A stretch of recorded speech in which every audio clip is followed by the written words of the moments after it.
With some things, like you obviously do some things that are well above people your age and experience normally can play. There are some things at the professional level, as you continue to improve, that you need to do better. One is being sure that you play strictly in rhythm.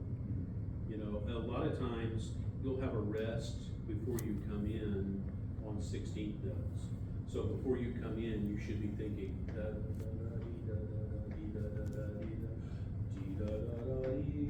so that you're playing right in the pulse that was given to you. It's like a handoff from the piano to you, so that you're playing in the same pulse. But a lot of times it would be like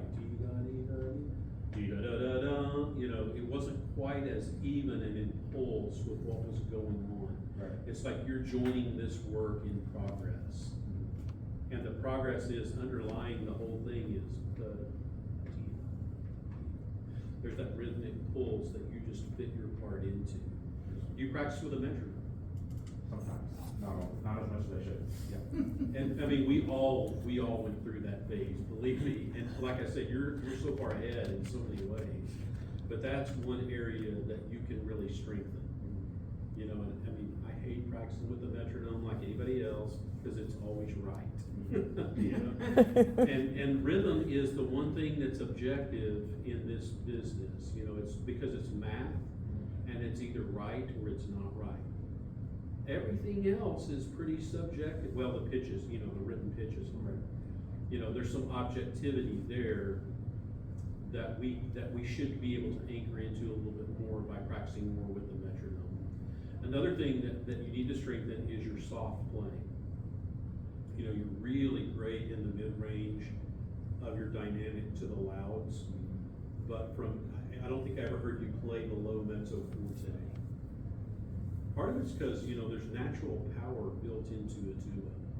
How much do you practice playing mezzo piano, pianissimo, triple Not very often. Right, well that's where it shows up, you know, when you have to play something of this level and you've got to come in like a whisper.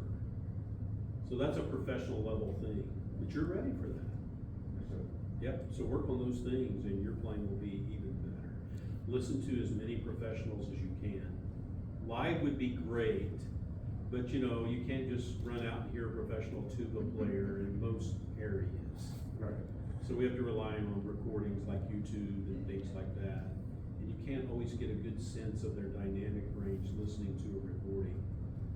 So when you have a chance, listen to live professionals play because you'll be astounded at how dynamic the instrument is, how softly it can go down to a spring. And you know, you'll learn to take your audience on a journey from, you know, I mean, it's pretty amazing. All right, keep it up. Thank you. Great playing.